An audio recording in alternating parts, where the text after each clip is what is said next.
to show you just exactly why I think Marion County is so corrupt.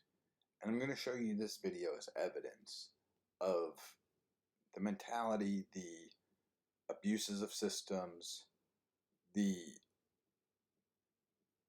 just openness and overt corruptness. Like, I don't know how else to explain this. We've literally given a 12th Judicial Drug Task Force that is multi-district, so multi-sheriffs, multi-counties, under one prosecutor, a drug task force to run civil asset forfeiture is what they're doing. This video, I'm going to go step by step and break down what they're saying in it and what they're really doing with it. The county commission meeting was supposed to table the sign the local government agreement down basically the top of the report that came out that morning, 28. So we wanted to make sure some of these items have been mentioned here. I was spoken last week, and so I'm gonna turn it over to you, Courtney, and let you go over some of this stuff that discuss and go from there. Well, just first of all, good evening. Thank you all for having me. I think I've met everybody at some point along the way, campaigning or after, but if not, I would love to talk to you afterwards, and I will leave some cards before we leave. If not, Mayor Jackson's got my number. Detective Hargis has it. Feel free to call, email anytime with any questions. If you think of something after tonight that you want to talk about, I'll be glad to. I just wanted to give you all some materials to flip through while we're talking.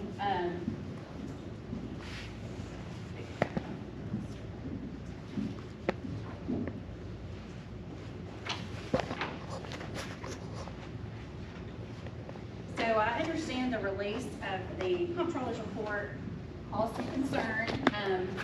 It was very clear in the report that is concerning the time frame from 2017 to 2022 when I took office, and of course the director then was Cody Smith, who's recently been prosecuted by our pro tem General Cody Womp from Hamilton County and pled guilty. I guess that's probably 2 weeks ago now, maybe more. I lose track of time. Yeah.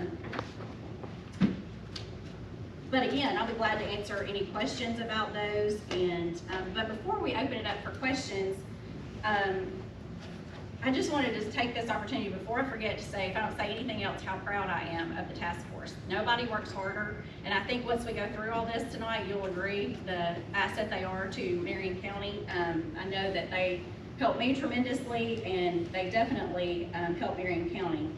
So this packet will kind of flip through. I'm not going to go through everything, but it's just kind of for you to have, and if you, like I said, later are looking at it and you have questions, I know that Director Johnson will be glad to answer them. I'll be glad to answer them. If I don't know, I will defer to him because he handles all the day-to-day stuff.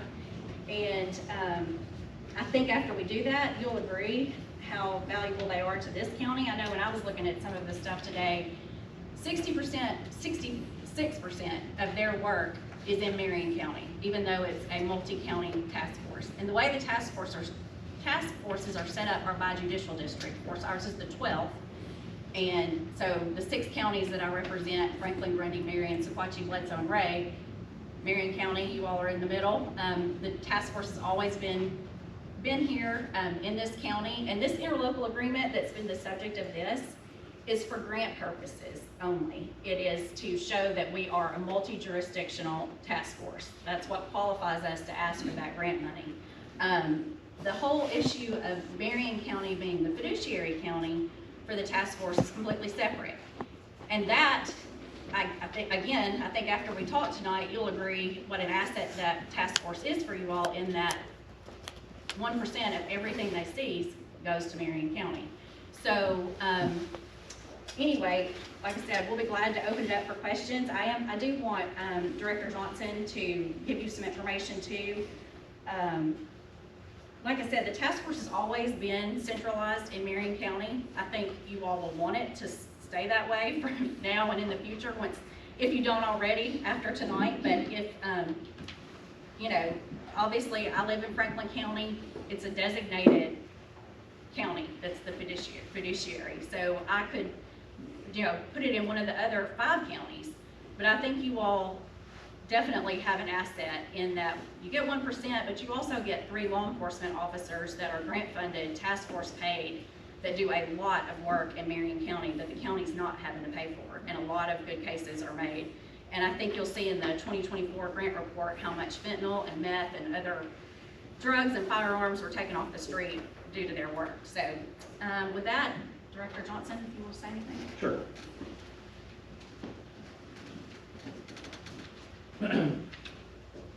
So I understand that some people here do not understand how the drug task forces operate, so that's what I wanted to lay out. Kind of the history of the drug task force as well as how this one operates. I've been a law enforcement officer 26 years. I worked for Sheriff Burnett for the past 20. I served on a federal drug task force where I worked cases all over the United States of drug operations, firearms investigations, as well as financial crimes.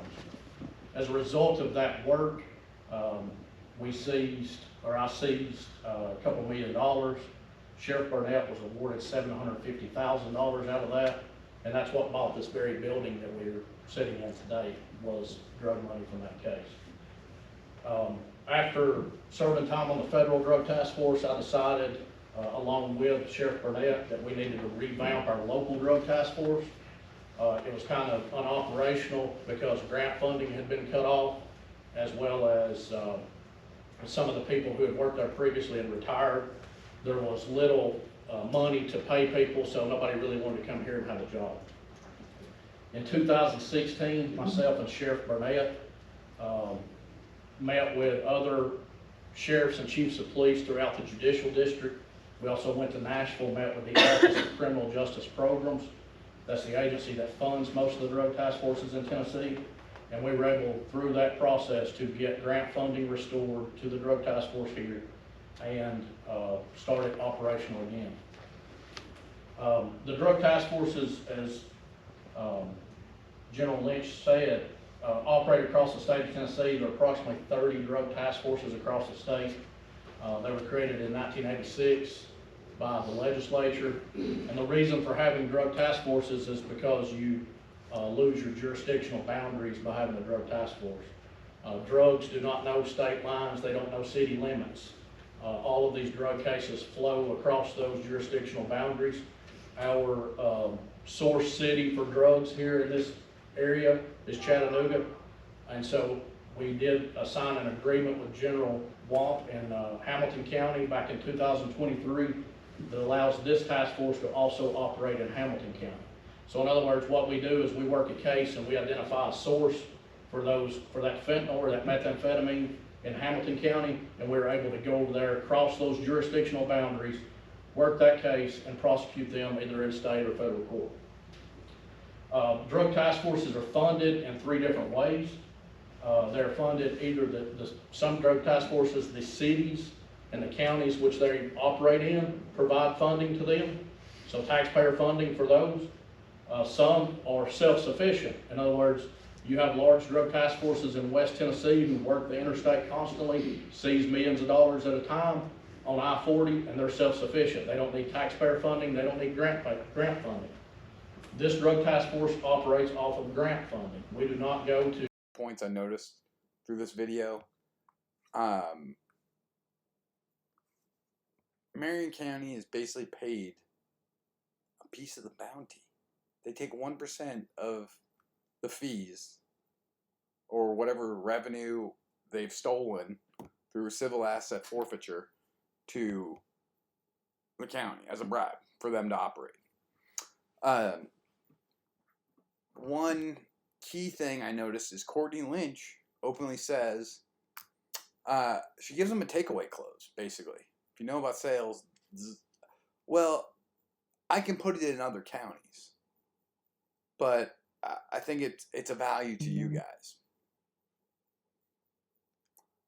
which I thought was kind of weird. Just happened to notice that. Then they give him a fear-based close of, well, it's all these drugs. It's all these drugs that are on the street. We took 400 grams of fentanyl off the street. We took all this meth and coke. So then Officer Johnson starts going into, or Director Johnson, whatever you want to call him, goes into the history of this group, this agency, and how they were created in 1986. If you know about world history, or history of the world and drugs, 1986 was a crack cocaine epidemic, funded by the CIA and the DEA and the Contra, and the government was the one running drugs and feeding it to the people.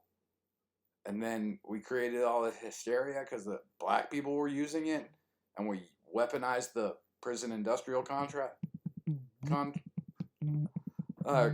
to keep more black people down. Yeah, that's the roots of this agency. We'll continue.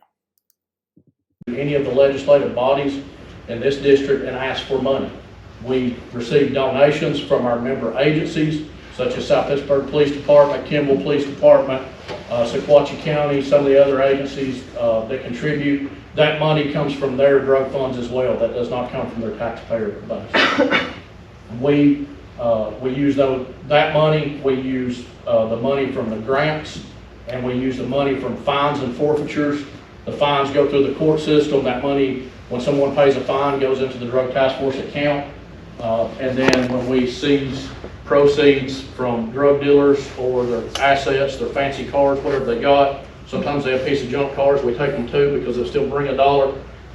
We put all that money into the pot, and that's how this Drug Task Force operates. And as General Lynch said, if we did not need this grant funding, then we would not even need this interlocal agreement. It's just simply for grant funding.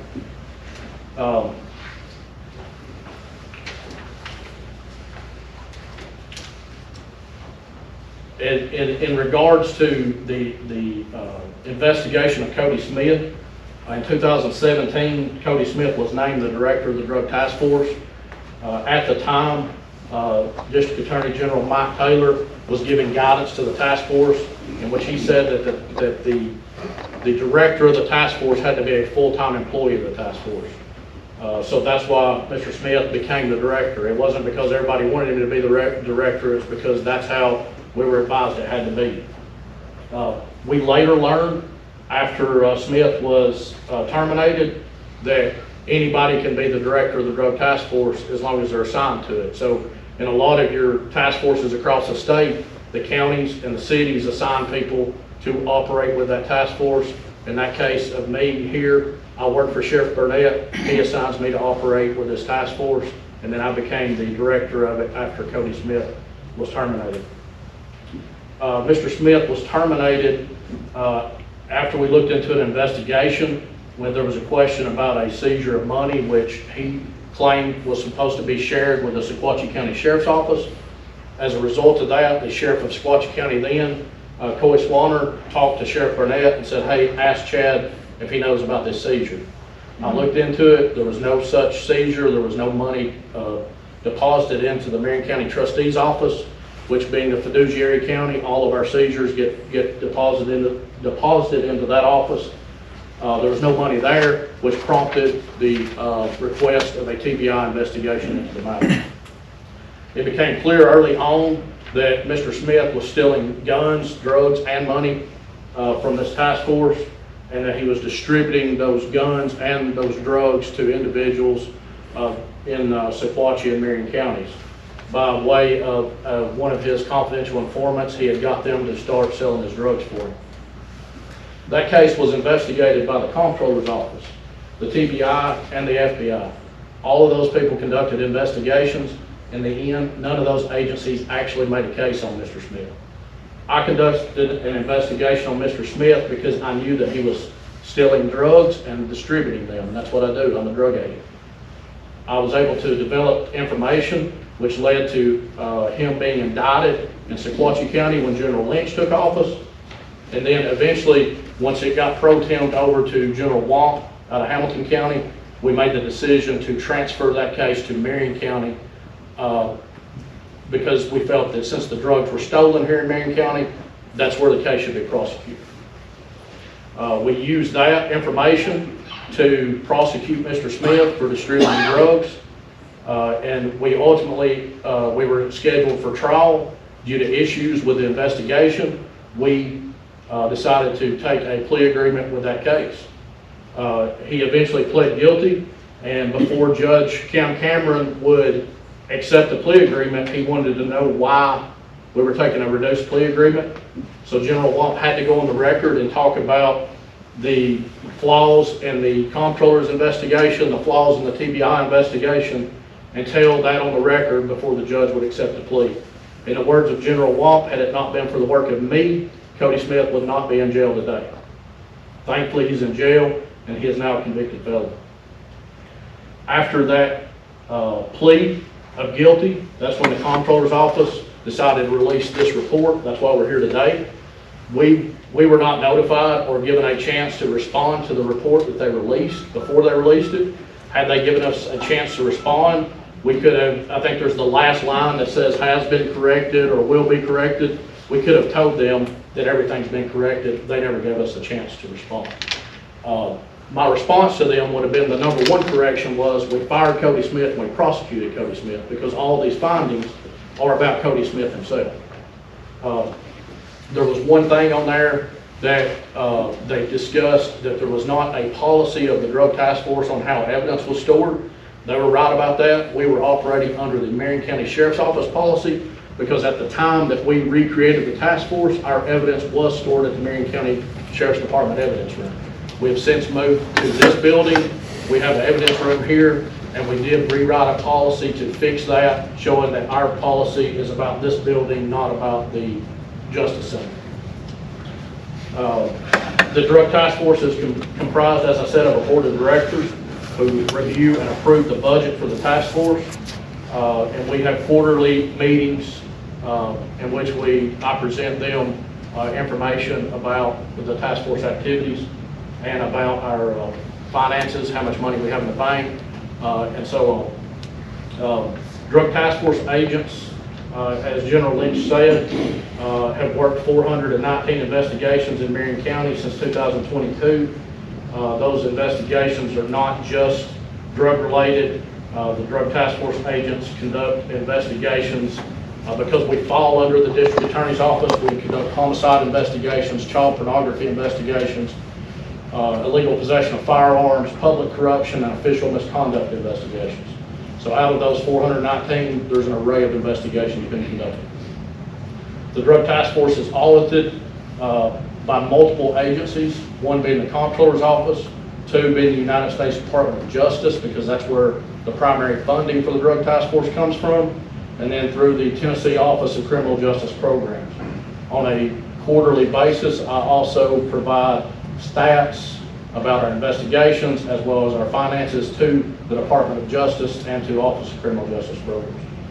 The Drug Task Force agents who are here today, Assistant Director Charlie Rittenberry, Agent Corey Cleet, and Agent Cody Smith, they also serve on the Marion County SWAT team. Nathan Smith. I'm sorry, Nathan Smith.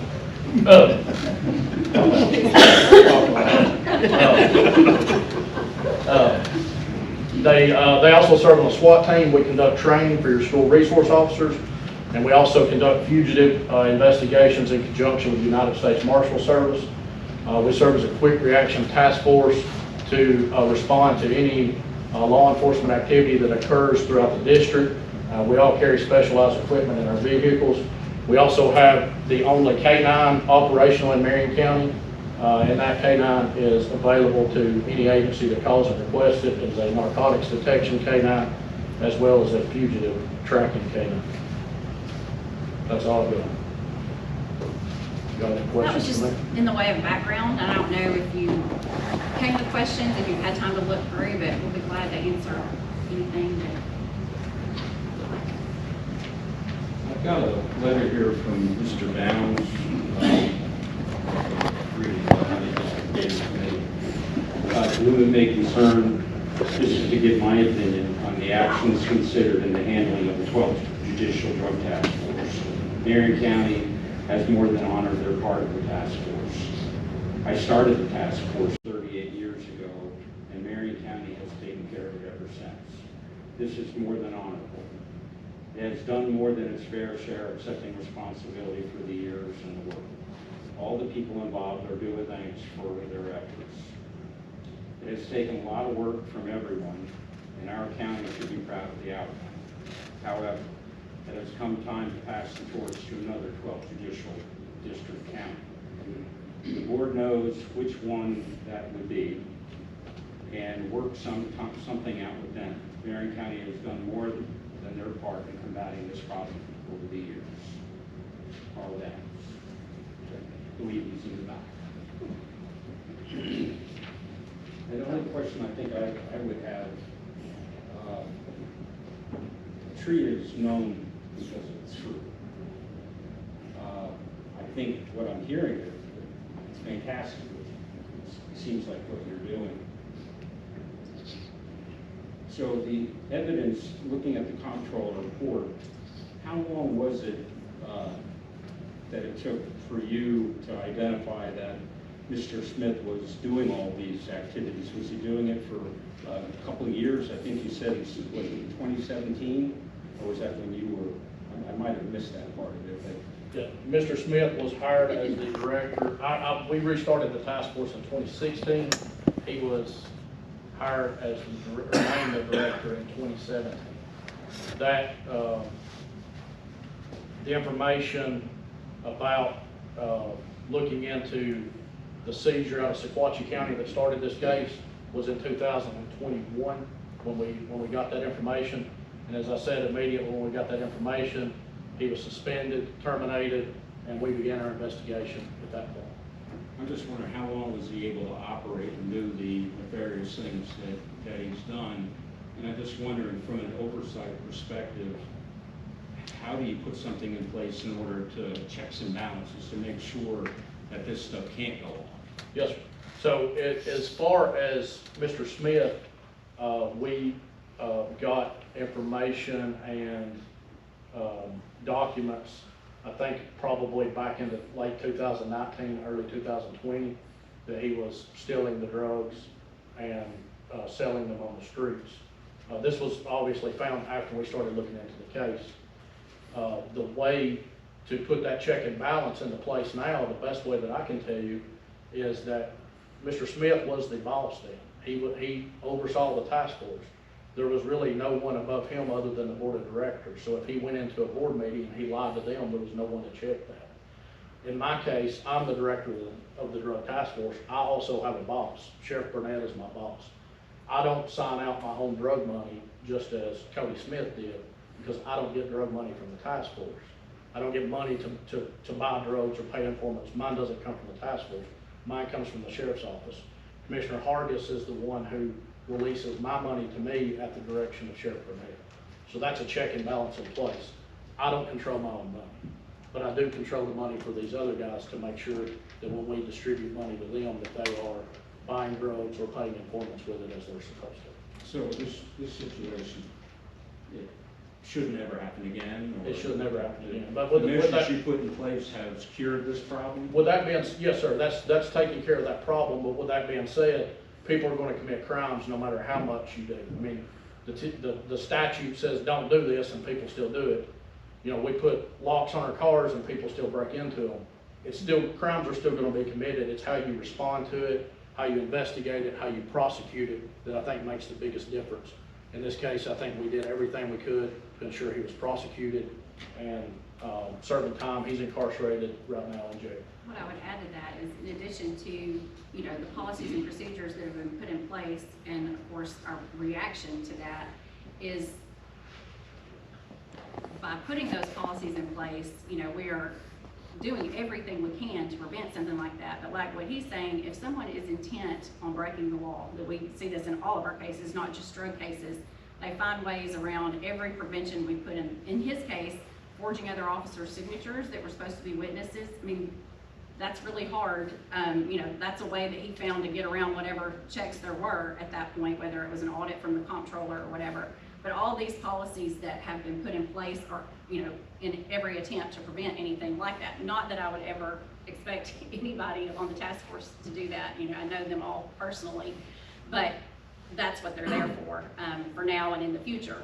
But, you know, like I said, I was not the DA at the time. I still think on Director Johnson's part, there was a quick response, and then which ultimately led to the board terminating him.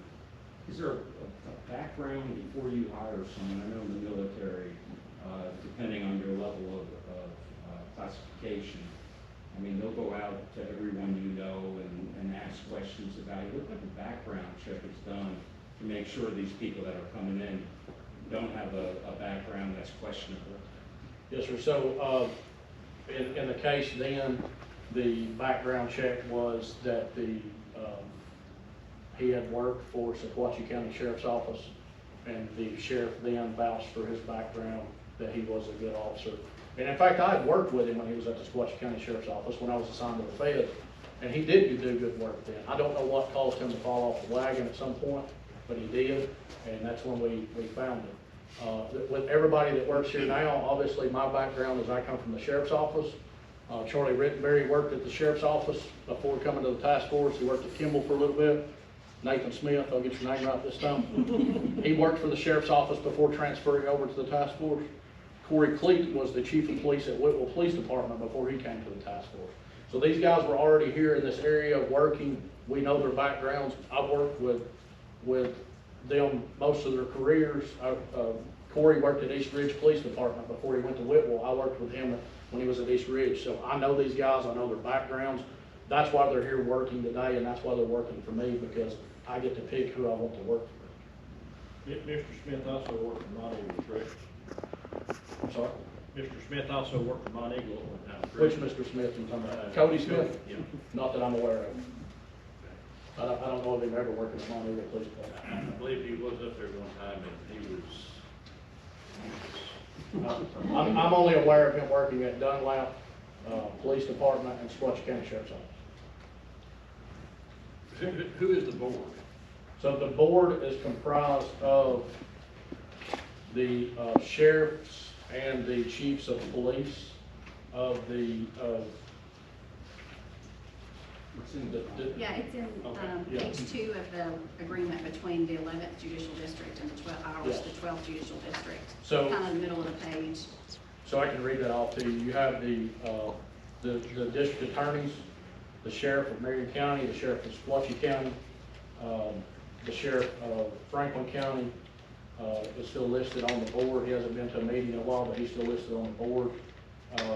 Kimball Police Department, Mont Eagle Police Department, Tracy City Police Department, South Pittsburgh Police Department, Powell's Crossroads Police Department, and we have a board meeting soon, and the Grundy County Sheriff's Office is asked to become a board member again now that they've got some of their issues squared away up there in Grundy County. So the board will be voting as to whether or not to add Grundy County back to the board. does the task force people, as far as your officers, do they make more money than, let's say, a regular sheriff employee? I don't think so. I don't think the base salary right now, I think their base salary is less than what a deputy makes. Really? Yes. I'd like to say one thing right here, and I'll give you an example from yesterday. These guys were in town, as they normally are, the majority. So let me just recap what I took away from it.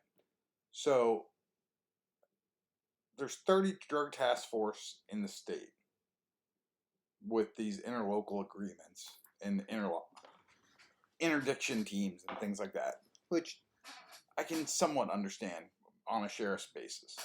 But what's up with the DEA and TBI? Second, he got into how they're funded. There's ones that are funded off taxes. There's ones that are, quote, self-sufficient, which he talks about the West Tennessee ones being self-sufficient. And if you know anything about civil asset forfeiture, ACLU, Institute for Justice, and a ton of different agencies have done massive things on the drug interdiction teams, profiling people in West Texas, seizing money, not being able to get it back, and just the open corruption of it. And this guy's like praising it, like they're doing a great job. But it's the circular insanity to me. I'll link those videos to the ACLU and Institute for Justice and the West Tennessee civil asset forfeiture stuff. And then he talks about grant funding types. Like, he then goes into later on, they rely on grants and, quote, donations and fines and forfeitures. So whatever they can steal, they budget for, is how their budget operates. And I believe later on in the meeting they get into how their budget only lasts, I think Mayor Jackson talks about how their budget's only good till February, and they're out of money. So they have to steal their own budget 10 months of the year? Doesn't that kind of breed some type of corruption? Like, they're incentivized to take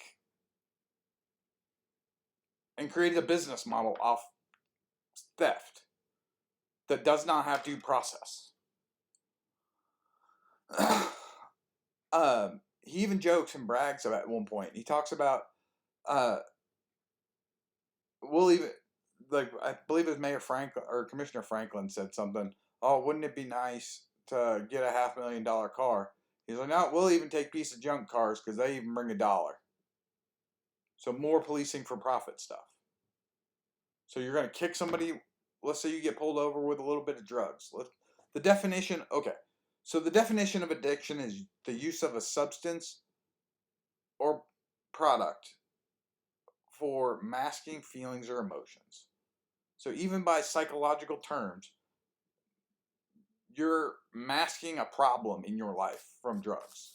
And so instead of being able to help somebody, we're going to kick them while they're down. We're going to take their money. And we're going to keep them at base zero. So they will continue this pattern of cycle. It's mind-numbing to me. It's completely unempathetic. And you're advocating policing for profit. So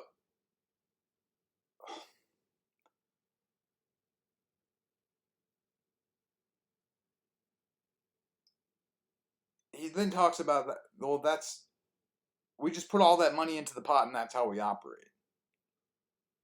So your budget's commission based and subsidized off theft.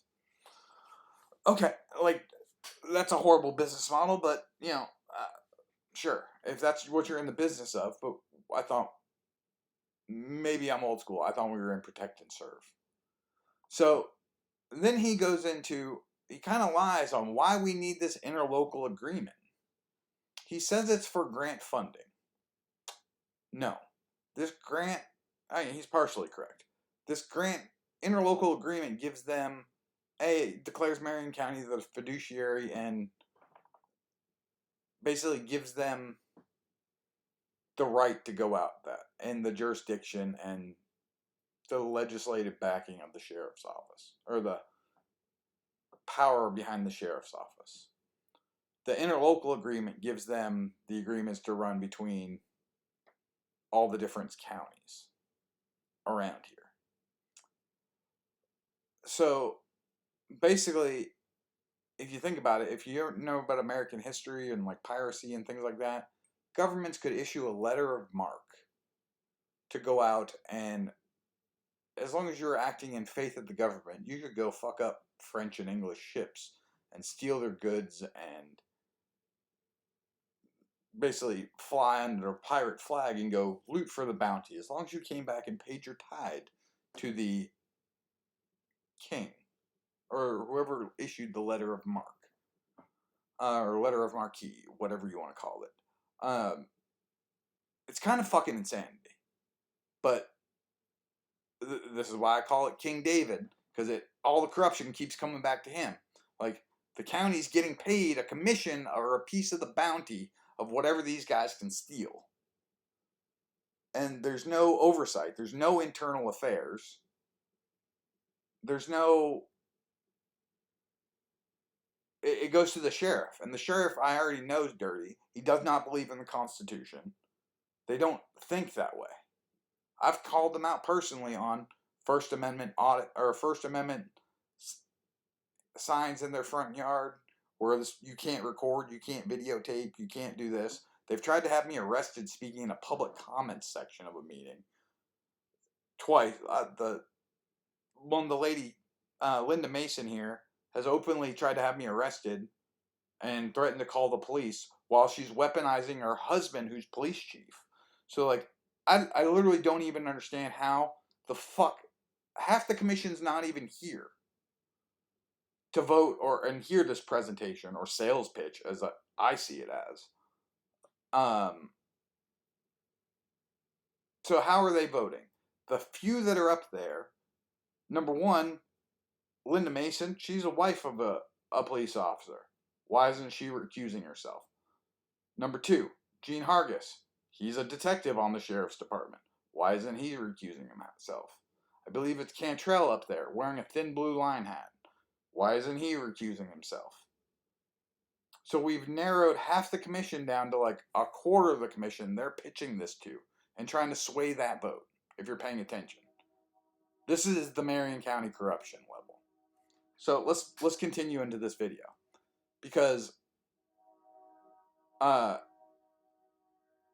he gets into talking about how Cody Smith was arrested and how they've known since 2019 that he was dirty, and how it continued till 2021, and then he was suspended and later on fired, so he took more money from the county as an employee while they covered their ass.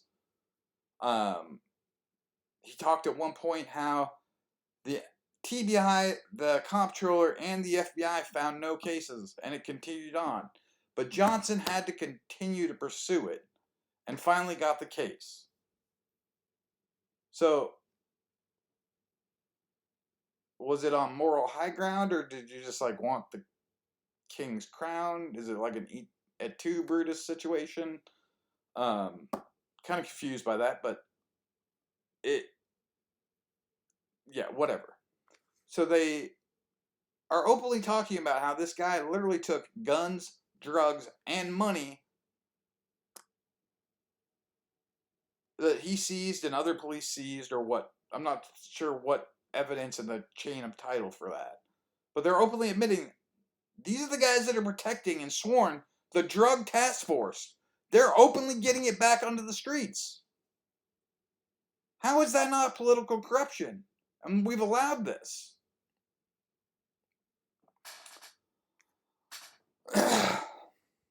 Like, it blew my mind. So then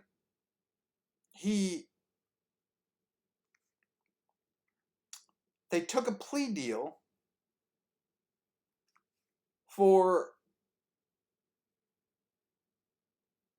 they gave him a plea deal for 2 10-year sentences. I'm assuming that they're going consecutive, or not consecutively, joint time. But he got it probated after 11 months and 29 days. So he got a felony reduced with misdemeanor time. So he's in a local jail. So he's in the Marion County jail, not prison.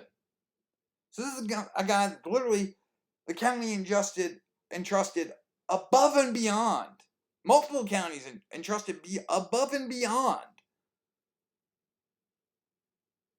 trust into. Gave him full jurisdiction. He had to report quarterly of what his bounties were. And he still's fucked up. Like, mind blown. And then they give him misdemeanor time. Because their policies allowed this.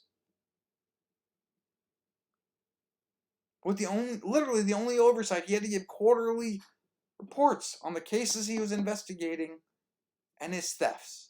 What did he bring to the table? The funnier part is, they're the people that investigate public corruption. If you caught that.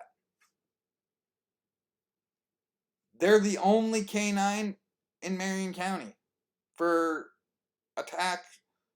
fugitive recovery, and drugs. Interesting. Is that for the region? Then a letter from the former director saying it's time to get it away from Marion County. So that's a lot to unpack just in that little section. But we'll continue. It keeps going. Cases are worked right here in Marion County. We had a guy that was a sex offender that was wanted out of Oregon on 72 counts of child molestation. And he also received charges here. Didn't have anybody to go with me. Every one of these guys stepped up and went with me. We went up there and arrested him. Nathan was the first one into the bedroom, and he had a pistol laying right beside him. It's every time you go to anything major happens in this county, they're there. I don't care if it's somebody jumping off the bridge, the 24 bridge, somebody getting hit by a train in New Hope, they're there helping. That's like having 3 free men right there.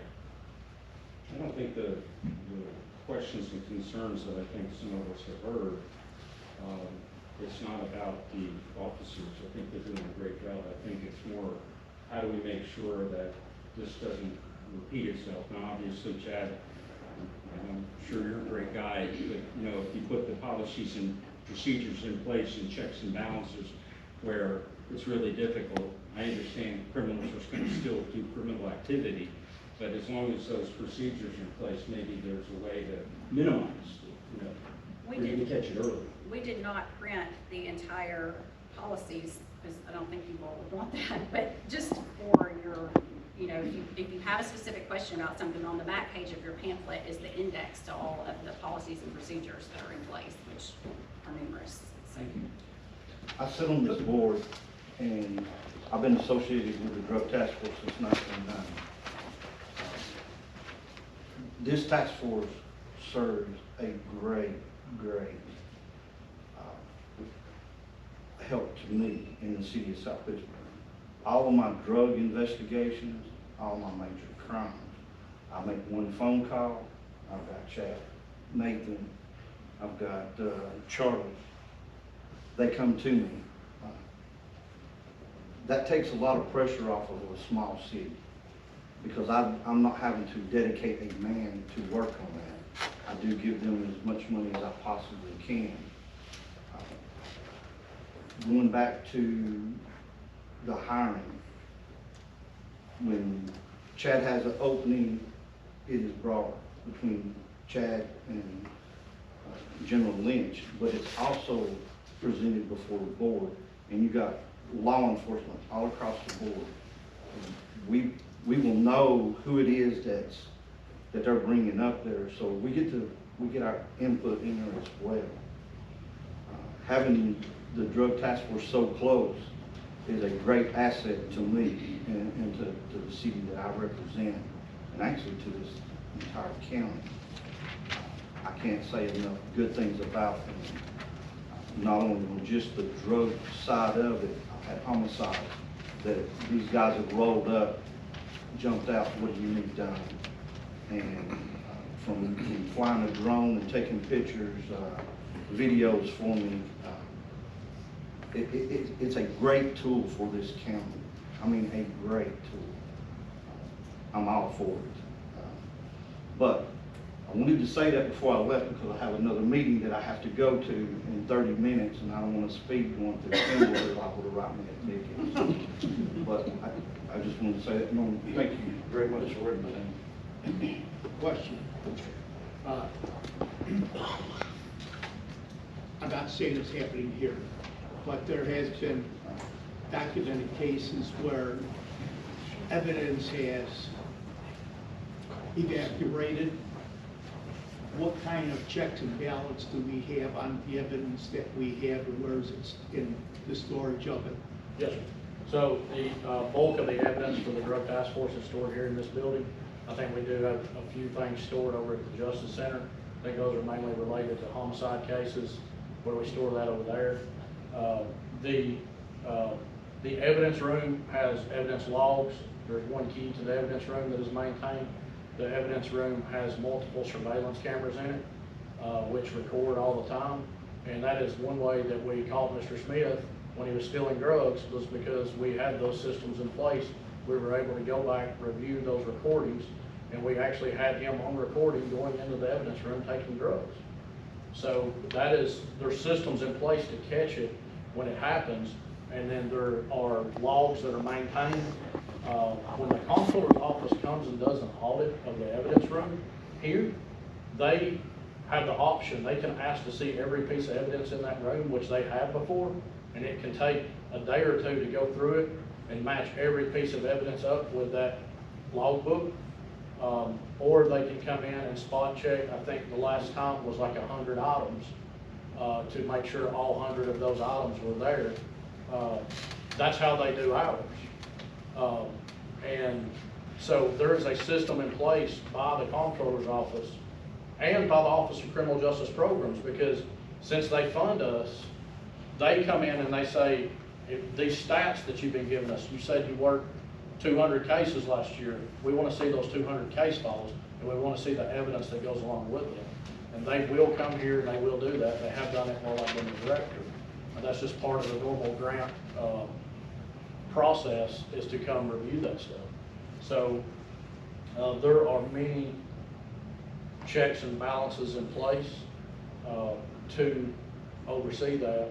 And in fact, like I said, once we identified that Cody Smith was a crook, we were able to quickly understand it and get that evidence, because we had that stuff in place. But the problem with him is he had the full power. He was the director. He was over all the money. He was over everything. And now we have it kind of balanced out a little bit. I don't do all of the duties that the director then. Assistant Director Rittenberry also shares responsibilities with me. When Cody Smith was the director, he wanted to do everything. And that is probably how he figured out he could steal money or guns and drugs, is because he was in total control. And since then, like I said, we've learned that lesson, and we've solved that problem. Thank you. We had 3 officers, I think we said we had 3 free officers, what we call it, at no cost. Do we handle any of the monies that, because you said we're a fiduciary county, and I don't know if Dean's one a fiduciary county over another. When the district attorney designates that county in the judicial district as the fiduciary county, then the monies that are seized go into that county's trustee account, not the general fund into a drug fund, but handled by the trustee's office, for which they get 1% of all of that money for First we doing get that. 3. Yeah, the 3 officers, you know, when I say they're 3 officers, they're paid by grants and by the task force, but they work with the task force. Like I said, it's over 65% of their work is done in this county as compared to the others. And I can just add to that fund is code 363 here. If you look at your budget stuff, the sheriff's budget is for his drug fund is in 122. The drug task force is in 363. And so all of that money that goes in there is not taxpayer funding. That is grant money, that's seized money, that's fines. And the statute, the state law, is what designates that the district attorney general decides what county that money goes in, and she has that authority. The statute further goes on to say that that me being the chief executive officer of the arresting agency that puts that money in there, that I'm the custodian of that money as well. It's just it has to be maintained in the trustee's account. And that's done by statute as well. That's what the state law says. How many signatures to take money out? We follow the Marion County purchase policy. So whatever your fiduciary county is, that. Just to recap it, basically the task force started in 2016. In 2017, Cody Smith was made director. They had info from 2019 that he was stealing. In 2020, in 2021, he gets caught because of greed. Sequatchie County officers said, hey, there should be some money coming our way. We didn't get our piece of the cut on that. And Cody was like, hey, nah, man, there wasn't any money. What are you talking about? So they got caught out of greed. They covered that a little bit earlier, but they continue going. He admits they had zero oversight. It was just what this guy did. So he was in control of all the money, the records, the oversight, and just threw him under the bus. Now we have minimal oversights with no internal, but Marion County's the sheriff's in charge. He's the leader. But I know for a fact Marion County has no internal affairs. And Gene Hargis has to release the money, he says. Gene Hargis is the detective. So we have sheriff's department and county employees releasing the funds and approving the funds to go to an unregulated drug task force with a letter of marque to go rob and pillage. Yeah, that doesn't seem like it could ever go bad. There's no checks and balances there. I mean, Thin Blue Line gang.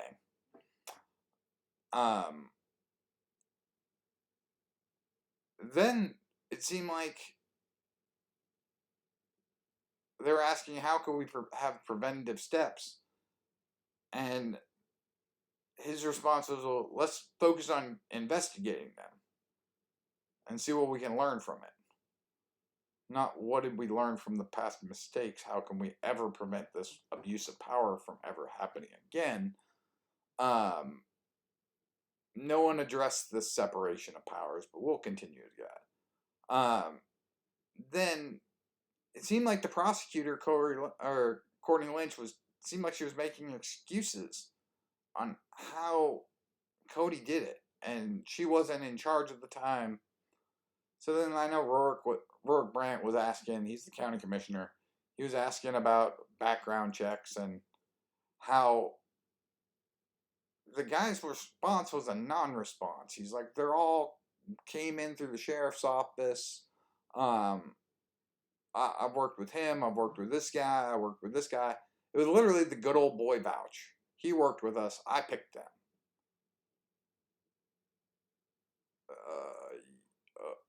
Wow, okay, so, okay, sure. Just leave that there. And then he talks about how the comptroller does inventory of evidence. And how sometimes they do it and sometimes they don't. But not like an internal policy. He talked about how the county, Marion County, was out of policy and the comptroller caught them on it. And, well, that was our policy for the jail, but not over here at the drug-funded Lawson building that we were sitting in.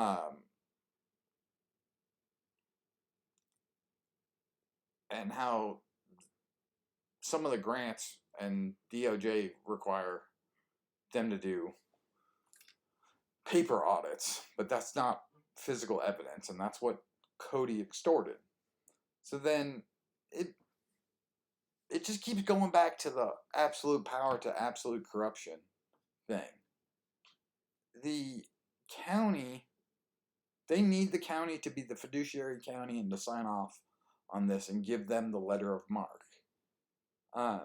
But with that becomes a fiduciary responsibility. So they're opening the county up to whatever liabilities they're doing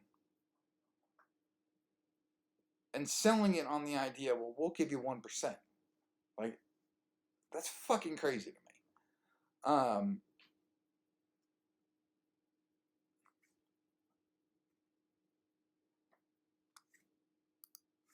Yeah. You follow the purchase policy for that county. It all goes through my office. It all goes through Mayor Jackson's office, for which we also pay Denise Mason that works in his office to be our physical director for that purpose. If I may, Let me, before I Go ahead. read it, Commissioner Fund, when you get that printout of the fund balances of different funds, 363 is at the very bottom. It shows you what they've got. So the grant they get is $144,000. That grant, they're running out of that money in February this year. So they're basically running on whatever money they've received over the last year or so. You need to get another car or two out there that's worth, $500,000. It'd be very nice. So the way that works is we do, this year's grant, we should get $150,000 for it this year. That is, it's a new grant cycle. Those grant cycles are on 3 years. So they upped it to $150,000. We should have that contract, before the fiscal year. So the grants are reimbursement grants. So you have to have the money you have to have some money in your account to operate. You pay the bills, the state reimburses you for the bills. We also receive grant funding for overtime purposes, for methamphetamine, marijuana, and opioid investigations, in which I believe each agent is eligible for, I think it's like $26,300 a year in overtime funding to conduct investigations. So when you ask the question, do these guys get paid less than a deputy? And I answered yes, they do by the hour, but at the end of the day, after they've worked hundreds of cases and they're claiming their overtime that they work on those cases, then they do make more than a deputy, I guess, because of their overtime funding. And again, all of that's 100% grant funded. None of that comes from any money that we generate. That's all grant funded. If I may. Yes, sir. I've seen through the past years, this has came in front of us and we've passed it every year. But this year, for some reason, I got to looking closer at it, and the closer I looked, well, I didn't understand this and I didn't understand this. And that was before I saw the comptroller's report on this individual. But I think that this is something right here that needs to be done in every county, so that hopefully you can get more county commissioners to show up than we get at our meetings, and they will understand better what you're doing. To me, having multiple counties working together is just common sense, as they say. It's going to benefit everybody, but I guess that's all I wanted to say. It wasn't against anyone. It was explain this to us so we understand it better. And why are we voting yes to this? And I don't totally understand it. Sure, that's not a problem. We're always glad to answer questions. And like you said about multiple counties working together, I'll give you an example of, I think it was last summer, we had multiple overdose deaths, and we were able to trace, they were occurred in Marion County, but the sources for the drugs on those were in other counties, and we were able to very quickly, without having to call, if you weren't a multi-jurisdictional agency, you would have to call somebody in that next county and say, hey, I need help on this case because I've identified the source in your county. And we were able to quickly, ourselves, just obtain search warrants and go kick the doors in and get the rest of the fentanyl off the streets before it killed somebody else. I guess the other thing, even with this right here, with the comptroller, has anyone else been arrested or charges brought against any other officers or whatever you would call them, since, besides this one? No, this is the only Cody Smith was the only officer that was arrested. There was another guy arrested, but he was not an officer. He was a drug dealer on the streets. But I will say this, that each year, since that investigation started, we've obviously had audits, and we've not had a single finding in any of our audits. That's what other than that this investigation is ongoing. And then they've had this information that they just released for a while. They just couldn't release it till the criminal case was over. Correct. And then once the criminal case was over, without warning or without saying, hey, it's about to be released, do you have any response to this? Because I think normally when the comptroller's office writes you up, they give you a chance to respond and say, hey, you've corrected it. But there was not anything like that in this. And so that was just released, and we're not able to, give an update as to what had been corrected. Right, and that was my question. Yes. You covered it. I knew that, I already knew no one else has been charged with it. I wanted everyone else to know this too. Mr. Frankel, you brought up a good point about the seizures. You know, a lot of times, especially nationally, you get kind of an attitude that, like, you hear the term policing for profit, but the seizures are important in that it comes down to, if you need the criminal justice, which we obviously do, we have drug problems, crime problems. In order to fund that, there has to be money. So in my opinion, who better to fund it than the bad guys, than the taxpayers having to do it? And that's what seizures provide. As long as they're done legally and ethically, that's the best way to relieve the ongoing burden of the cost of criminal justice from increasing, you know, the burden on taxpayers. I think in your packet in the 2024 report, about halfway through the second page of that, I was looking at it this afternoon, and it says the amount of fentanyl seized in grams was 449 grams. I looked on the DEA website, and the lethal dose of fentanyl is as little as 2 milligrams. So you're talking, that is 449,000 milligrams. So 224,500 lethal doses of fentanyl that were taken off the street by the task force in 2024. I mean, that's enough to cover our judicial district times 2 pretty much. So it's a lot. I guess being old and slow like I am a little bit sometimes, I'm hearing that we have more issues in this county than the other counties. Is that correct?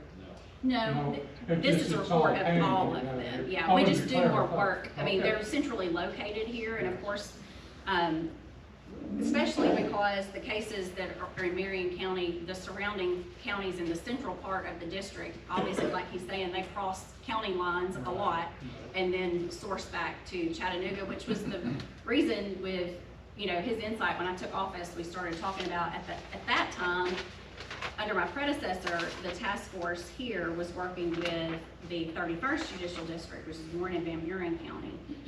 We felt like that was an added burden on them for not much benefit. It was filling in a lack of law enforcement, basically, where our cases went more the other way to Hamilton County, and that's when we approached General Law about teaming up with them, so that, you know, it's one thing to have to make a call to law enforcement, you know, going into their county.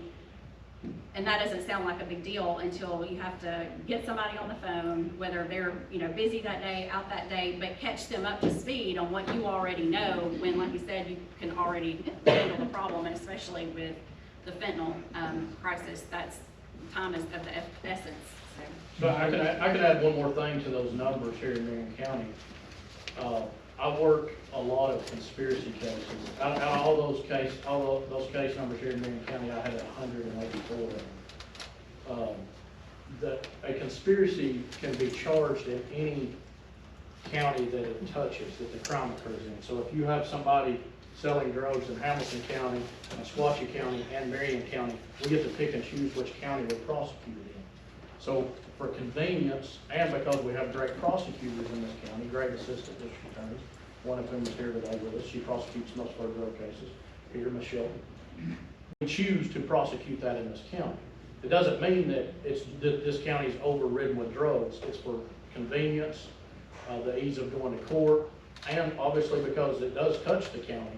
But that's a prosecutor choice. That allows us our investigations, because they may last for a year at a time before we make a decision as to what county to charge someone in.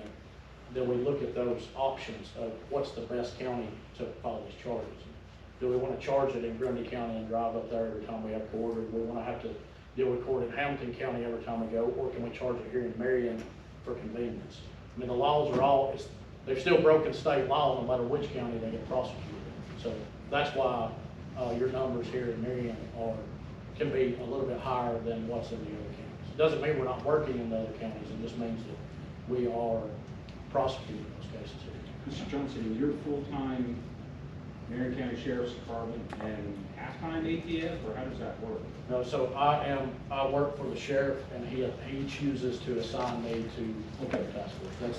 That's a. So they don't pay anything, So I receive a $10,000 a year stipend to manage the drug task force, from the drug task force. well, I'm gonna go in, this is not personal, but it is about me at my house. And it was related to a drug person who was not at the house. And at least 8 to 10 cars surrounded the house. I mean, they were in this driveway, that front, all in front of the house, 2 lanes over here. They surrounded my house. They were looking for a 30-some-year-old pregnant woman, okay? And I thought that was a little overdone, okay?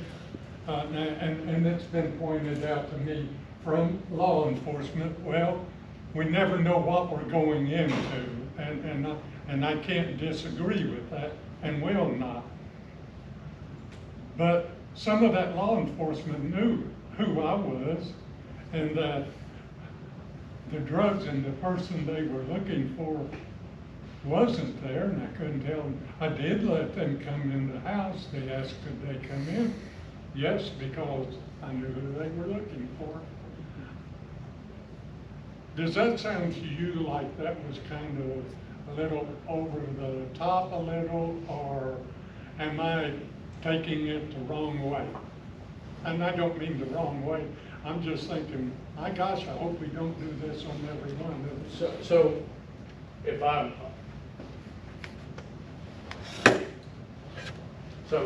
and that's what the case I thought it was. That wasn't our case. That was Hamilton County Sheriff's Office Fugitive Division. Yes. They were looking for a fugitive who they believed was about to harm a child. And so that's the reason for the quick response and bringing that many officers out to find that person. Correct. Yes, But they also went to a family member that had never met this lady before. I know, I understand you got to check everywhere, but I still think there's due diligence in where you search sometimes. I'm not doing your job. Sure. I don't want to do it, okay? I admire you all for doing this, and I'm not getting onto you, I'm just asking the question. Yes, sir. So in most cases of fugitives, we have databases that we review, and those databases link addresses to that fugitive, either a relative or that they've registered a car there before, or they've had a driver's license there before, and yes, we will go check those addresses looking for a fugitive. Correct. All right, thank you. I know about 2 years ago, I know when it first got installed, Mayor, you had some concerns about the drug task force back then, did you not? And I was just wanting to know what were your concerns? We had just having to give the follow the proper purchase procedures and stuff, so it's started to make sure you get the regs, POs like you need to. Follow, as Attorney General alluded to, they have to follow our process here in the county. So they're doing better than what they were. Thank you. I've just got one, I guess, final question. Yes, sir. When the comptroller comes in, they come in anytime to check the storage room. They can, yes, sir. Did they not do that when Cody was over it? Yes, sir. So we had to identify this. So this was his scheme. We would, every year or so, and we do this now, we have to do this now, we have to destroy evidence. So we can't just let it keep piling up. So once these cases are closed, the evidence has to be destroyed. So what he would do is he would create a destruction order, which is what the director does, and he would go into that room after everyone had gone and pull out and steal evidence that was on that destruction list. So the night before we did a destruction, we had went through all the evidence that was supposed to be destroyed the next morning. We had piled it up in a pile. We knew it was there, checked it off the list, and we're going to come in the next day and take it all to destroy it. So what I caught him on camera doing was sneaking in earlier that morning, going into the room and taking evidence out. That's how we knew that he was going in there and stealing it. And some of the evidence he stole was unique to investigations, and we were able to, through interviews of people that were buying it and distributing it for him out on the streets, able to link that back to drugs that had been in there. Some of them had been 5 years. One federal case that I prosecuted took a while to get everybody prosecuted. The drugs were seized in 2017, on the federal search warrant, and they were being destroyed in 2021, and he stole them in 2021 as they were being destroyed. So that's how the destructions work. And then we all work together to try to make sure everything's there, the list is checked off, and it is, everything's destroyed properly. So you don't do it that way anymore? No, that's the only way to destroy evidence Is somebody checking that file? Yeah, everybody checks it off, and we usually have like somebody from TDI come in and be a witness, or one of the other agencies, they come in and be a witness. There's multiple witnesses. Like I told you earlier, he wanted to do everything himself, and looking back, we know why. But now we don't do everything ourselves. We have more checks and balances. Everybody's, making sure that everybody's on the up and up when we do this stuff. Thank you. And that same process is followed at the sheriff's office. I mean, they have tons of evidence at the sheriff's office as well, just as we have here at the Drug Task Force office. One other thing, we can tell when you have a lot of evidence. You can smell it. Well, we just destroyed, I think, 1,000 pounds of marijuana, so that may help you out a little bit. Yeah. We don't have 1,000 pounds. Well, yeah. I just want to say that I think you and your staff do a phenomenal job. It is a thankless job. It is somebody over here paying Monday morning quarterback job. Things that you face things that they would never want to face. And I want to thank you for everything you do and everything that your staff does. Because they don't know what you do and the time you have to spend away from your family and your loved ones, and the times missed that you sacrifice and your family sacrifice. So I want to thank you. Good job. I do agree with that. I just do. They're all phenomenal officers. I want to say, I'm proud to work with these guys. I'm Ken Seagraves, I'm the police chief in Dallas Crossroads. Never is a time when their phone is off. Never is a time when they don't keep me informed. Chad's even gone so far as to write grants I didn't know about to get equipment that I needed. 7 years ago, I took over a department that didn't have guns. I bought most everything in Dallas Crossroads. Without these guys, I cannot do my job. I work sometimes 2,600 to 3,000 hours a year by myself. Everybody that knows me knows I worked an entire year without a weekend off. I worked countless hours, and never not once have these guys not been there for me. Chad, on his own time, wrote me a $20,000 grant to get much needed equipment. I had no knowledge of the grant or how to write it. And because of that, I had proper ballistics equipment. I mean, he didn't have to do anything. He goes above and beyond every day. All these guys do. Everybody in this room does, but I'm by myself in Dallas Crossroads. If there's not a county deputy to go, I go, and I'm still by myself because there's nobody else to come, because I answer county calls too. I love these guys. I like my family. Without them, I couldn't do my job. And the cases that I do get, every now and then I'll hit something big. What's big to me, maybe not big to the guys that do it every day, but my cases would dead drop. Those cell phones would dead drop. If it weren't for these guys gathering that intel, and they take the prosecution off of me, I lose money. I get $100 in fines when somebody's pled out to something, if they're gonna pay it, if Crossroads is gonna get anything, and I spend 4, 5, 6 sessions in court, maybe $300-400 in the negative because I arrested somebody. But if I call Smitty, if I call Charlie, if I call Chad, if I call Corey, 3 o'clock in the morning, they're gonna come out and they're gonna take care of it. I never see that person again. I don't have to process the evidence. I don't have the means or ability to process the cell phones. They do all the legwork and take that load off of me. And they make successful prosecutions. And because my cases don't dead drop, they go up the ladder. And they hit bigger targets and larger amounts of dope. And I'm proud to be with them, and I trust them with my life. And I tell them that all the time. I do trust them with my life. And I couldn't do my job without it. I need them. And that's why when they need me, Knowledge right there. when they, I brag on them all the time. But when they need me, if they want me to come with them for something, I'm in. But that's my 2 cents. I just want to get that out of the way because I'll do anything in the world for these guys.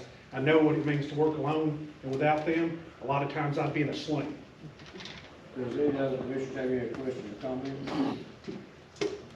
Attorney General, thank you, Chad, for coming.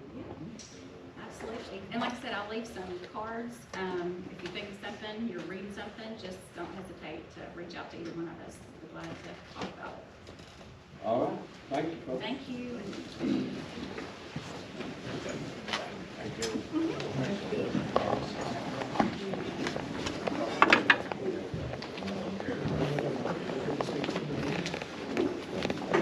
I'm gonna go.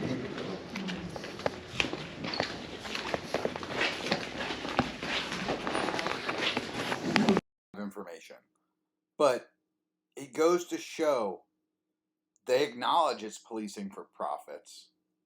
They then give excuses and defend why they're doing it. But they never talked about due process.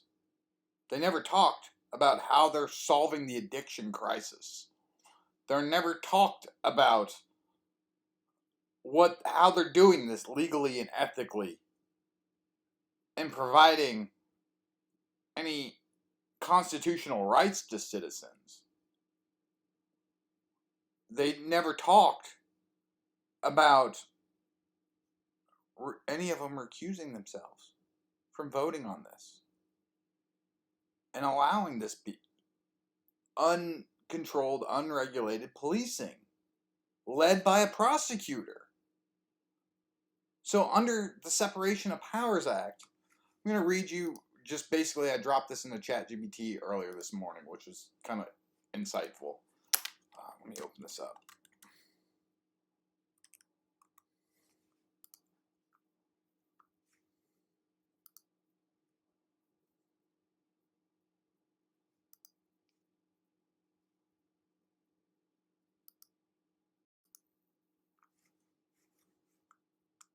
So basically I asked it, so I'm trying to understand. So there's this guy, Cody Smith, that was just arrested, pled guilty to theft of money and methamphetamines under the 12th Judicial Drug Task Force. So I asked ChatGPT, it comes in and tells me. Explains how it operates in multi-counties, multi-districts. Its board of directors is overseen by the attorney general and the sheriffs from police chiefs from the town of Kimball, so just 3 towns. Police chiefs are on there, which is kind of weird. Not really sure how their jurisdiction comes into play under sheriffs, but sure. The director appointed by, manages daily operations, oversees fund distribution, and general compliance with grants. Personnel, talks about them, talks about Cody Smith and what he did. So here's the breakdown. I'm like, so if it's led by Courtney Lynch, isn't she a branch of the judicial branch, where the sheriff's office would be part of the executive branch? And ChatGPT said to me, yes, you're exactly right. This raises important structural and constitutional issues in Tennessee's drug task force system. Courtney Lynch is the district attorney, or the DA. The DA is part of the judicial branch, although a quasi-executive capacity. Executive branch talks about the sheriffs and the police. Structural tension, although the DA is exerting operational control over the executive branch. This is in a typical constitutional law system, the judicial branch interprets laws, while the executive branch forces them. So this exact issue has been raised by multiple groups and multiple comptrollers audits, as well as potential violations of separations of powers.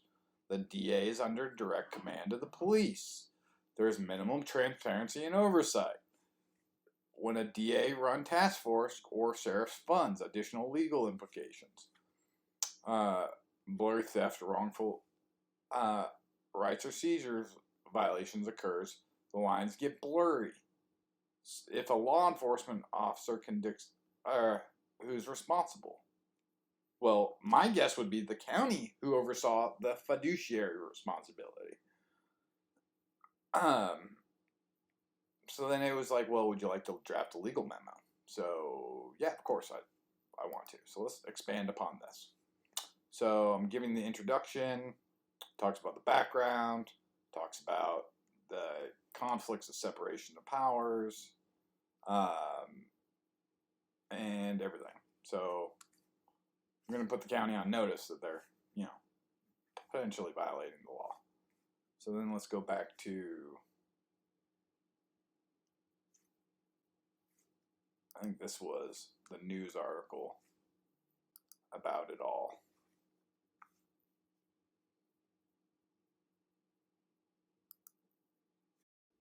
So in the end, I'm kind of mind blown from last night and today, just remaking this video. It just goes to show the levels of corruption and how literally they civilly conspire to take your money, take your things, take whatever they can from you, and keep you down.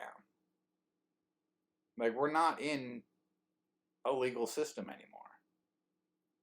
There's no oversight. The officers can literally do what they want, which is mildly concerning because last September I had 2 officers climb over an officer Gamble of the Marion County Sheriff's Department, climb over my gate and try to enter my vehicle. When I tried to prosecute it, Courtney Lynch would not do the case. She wouldn't do it. Even though I had them dead to rights, they admit it. They climbed over my gate. They violated my no trespassing sign, and they violated my no firearms sign.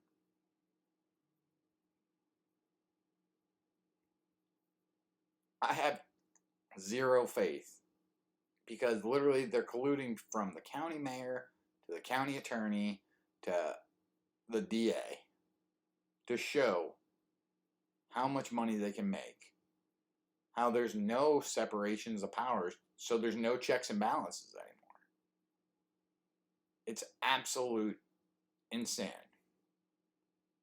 Like, this cannot happen in America.